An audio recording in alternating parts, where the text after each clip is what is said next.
Hello my friends and welcome back to another episode of Noob or Not, my ongoing video series where I play the heroes of Overwatch and ask you to let me know in the comments below if I'm being a noob or not. If you see me doing something stupid, let me know in the comments below what I can do to correct that behavior so I can become better. If you see me doing something that you can use, then by all means use it, because we're here to make sure everybody improves in their gameplay, and I like to make sure I improve by utilizing teamwork and communication and positional awareness. Now, I think I'm positionally aware, but sometimes not always, perhaps.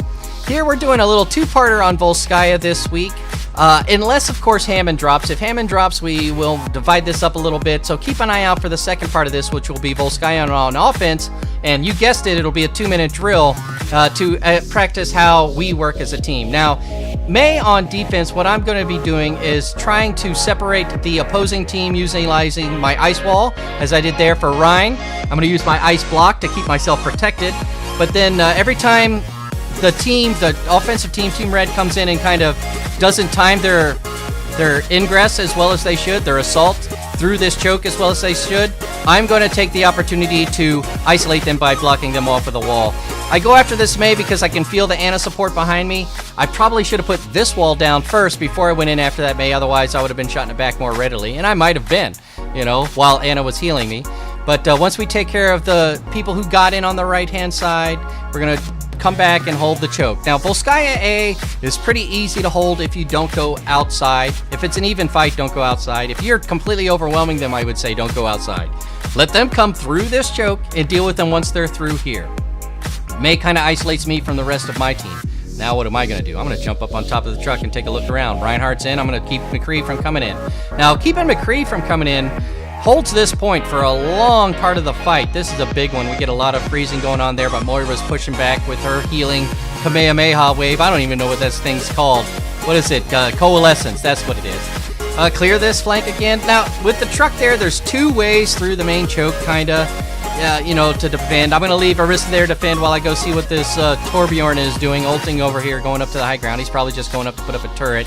Somebody else is in on the left now. Arista's going to watch the main door while the guy on the left's dead. We hear him die, and now, or be vanquished, excuse me, because they do reset. They're not dead, they reset, right? So they're vanquished temporarily. Isolate the two people that came in here to this small little maintenance room over there. I think it's a garage. There looks like there's a car in there being worked on, but there's no way in or out, really, that I can tell, right? So what's going on in this little room? It's a small health pack with a car that's been completely built up from scratch inside the room, you know. Isolate the Zenyatta and the Ryan from the rest of their team, but Zenyatta ult's kind of protecting him from that, but, you know, it doesn't save the rest of his team. I probably blew my ultimate there. We had that fight won, I'm sure, but I wasn't quite sure at the time. Looking back at it, watching the footage, I can see I made a mistake, and if you think that was a noob moment, then by all means let me know. Give me a thumbs down or comment below. But, you know, I think I learned from it. But that snowball went down. It prevented them from coming any farther onto the objective, but it was just the two of them at that point, and the 5 of us. Now, here's a problem. We have killed all of them, We have vanquished all of them, excuse me, in sufficiently rapid succession that now that they have been kind of forced to regroup in spawn, right? And you've heard me talk about this before. When you force a regroup at lower levels, at higher levels you're not going to run into this. They're just going to regroup. But at lower levels, when you find that you've got a team in a trickle, keep them in the trickle. Nice halt. I'm sorry I didn't really realize it was going on. Otherwise I would have tried to avoid that wall at that point. But that would have separated two more. Torbjorn up in the window working it while I'm down here on the low ground trying to keep them from coming through the door all at the same time in mass. 2 of them retreat, Junkrat retreats, Moira retreats, so now I can just deal with the ones inside. I put the wall down to keep them out. I am so sorry, Torbjorn, for ruining your molten core if you were chasing them down. I know what that's like. When Mace put walls in front of me, I can get frustrated too. I'd like to think that I kept the hold though. And kept them into a trickle, because now there was 2 of them. Farah's here. Farah comes right over the top. She's coming right for me, but we have a Torbjorn, so our Torbjorn should be able to kind of pick her up out of the sky, depending on where his turret is. Moira, Junkrat over here. We got there. Oh, no way, McCree. I'm going to put down my ice wall. Surely by now he's fired. I don't know why I went around the corner. Again, here's why. I think I remember now. I probably thought he's going to try to walk around my wall, so I better get over there and start freezing him before he can shoot anybody. But I failed, right? And then he gets in, and then we lose the point. I don't think it was just because I died, right? But, oh man, let's get our defense back and slow them down a little bit so we can reset onto point B and get ready to hold point B for the long grind. Oh my goodness. Defend Junkrat while his tire goes out, you know. I do that as often as I can, even if it doesn't matter what the tune is. But Junkrat, he's just standing there, no, you know, defenseless. You gotta help your buddy. Alright, so we're back on Volskya B and we're holding B, and I'm trying to keep the high ground up here to kind of prevent them from getting in too easily.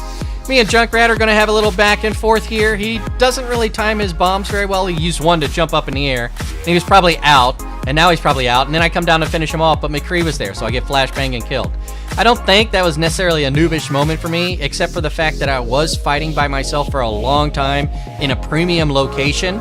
So I probably should have suspected that I wasn't going to be one-on-one much longer. You know. What do we got here? Orisa set up in the front left. I'm going to wall off this Pharah so she doesn't kill me, but then Junkrat does.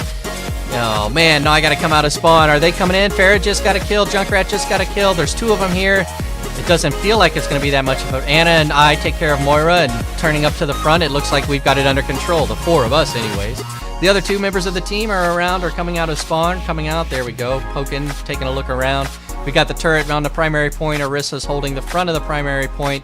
We could probably push forward a little bit more and be mindful of where they're coming in. So if we knowing if they're going to come through the main choke or knowing if they're going to come through the left predominantly, sometimes people will try the right. If we see them going up the stairs and in mass they get up onto the platforms and come in through the right door, then we could rotate over and defend them from the right. Orisa would put her shield over to the right. Our healers would rotate over and kind of defend on the side, you know, that kind of stuff. Pharah comes inside. I don't know if this is a wise decision for Pharah. There's not much ceiling room for her here. I probably could have froze her off and then gone for it, but I thought at the time that I would be able to overcome her, and it looks like I did. Try to use my wall to keep Zenyatta from getting away, but he does get away, and I probably risked too much there, chasing him down. If he'd have got a full charge and headshot me even twice, I think I would have been done there. This is a good flurry. This will keep them from getting anywhere after this. Just kind of isolate everybody in the corner and prevent them from killing my teammates, and now it's going to be a war of attrition. We've got the numbers, and we've won this fight. But again, now we've got them in a situation where we force them into a regroup. So they'll be coming at us in mass in just a couple moments. My friends, I hope you like these Volskya, or even all maps. I hope you like these holds, these no UIs, and I hope you like our 2-minute drills. And if you do, by all means, let me know. Let me know what you like about them, and let me know what you'd like to see, because I'm always willing to work on other new no UIs. Especially, if you have a character or hero you'd like to see me play without the UI, go ahead and leave a comment below requesting it, and I will work on it for you, so you can see what I do, whether or not it's right or wrong, and then we'll go from there. I thought I saw somebody sneaking in over here, but then maybe not, and then I said, let me go see if I can see anybody on that side, but maybe not. And then I heard McCree. He was on the platforms right, and I just got out of the way in time. Oh man, what a lucky break. Here it is, the 5 of us. Anna's on high ground right. Torbjorn's turret's there, so I went over here to kind of keep an eye on Torb so he can reset it up. Somebody's shooting at him, but I can't really figure out from where, right? So, turret set back up. That's a pretty nice place when the offensive team comes in and is kind of like in front of the objective and kind of on the front half of the objective. That turret has a good angle on it, but is still protected from the high ground as people ingress from the left, you know? As you're defending the upper high ground left, where I was standing earlier. So that's not a bad little turret location. Yeah, and then it shoots into people into this doorway. Cons, it doesn't really protect the back, where Pharah is now shooting down on Junkrat, as you can see. And is that a tracer that just snuck in? Oh my goodness. So there's a Junkrat on the high ground left, and he's bombing at me, and I'm just avoiding him while I see what our team is dealing with, waiting for Team Red to actually come in. Because I'm pretty confident that my 3 to 4 teammates, especially since they're all usual suspects, are going to be able to deal with 1 or 2 people flanking in on the left. And then it's my responsibility as May to slow down the rest of Team Red as they try to come in on the pincer attack, if you will. All right, Zenyatta goes down. Moira gets pushed back. That's the end of that fight. Again, we recover. Orisa's holding this left forward section of the map very, very well. You only need to hold a little bit of it. So that part is kind of hunkered in against forward attacks and left flank attacks. It's kind of weak against right flank attacks, but right flank attacks are very difficult to pull off anyways. As I said, you have to get in and kind of go around to the right fast enough that they won't reposition. So that means sneaking in on the platforms, which means only a couple people are really going to fit at a time. But I mean, if you can get all 6 on, can you get all 6 people on a platform? That might be a fun experiment. When I don't know why their May thought that they were going to start a brawl with me, and now she's trying to isolate. That's not going to stop me from coming back out there and beating your butt. Arissa's beating you. Uh-oh. Junkrat's here. Wait, where is everybody? It's just Moira and Junkrat. What happened to my Arissa? What happened to that May? Maybe it was this ulting Torbjorn that did it. Anyways, there's Farah. She's all by herself. Oh my gosh, but things are going in slow-mo, and that means we've won. Ladies and gentlemen, I hope you enjoyed this playthrough. And if you did, by all means, give me a thumbs up. In the meantime, let's look at some Molly Popo with this play of the game. All right, Kamehameha. Coalescence coming in on the point, takes care of that Farah, takes care of the McCree, takes care of the Zenyatta, takes care of the Junkrat. Pretty typical stuff. Takes a nice little emote. That was a beauty! I might have to add that to the top 15 this month. Thank you very much, all the usual suspects. Somali Popo, Neon Oxide, Link Chains, Blue, and Mr. Cockwood. It's been a pleasure, gentlemen and ladies. My friends, if you've enjoyed yourself and found this entertaining or educational, perhaps useful for you in the future, then by all means give me a thumbs up. And if you'd like to see more like this, then by all means consider subscribing. Can't wait that long. YouTube has hand-selected a video on the left. My playlist of Noob or Not moments, including top 15s, on the bottom left.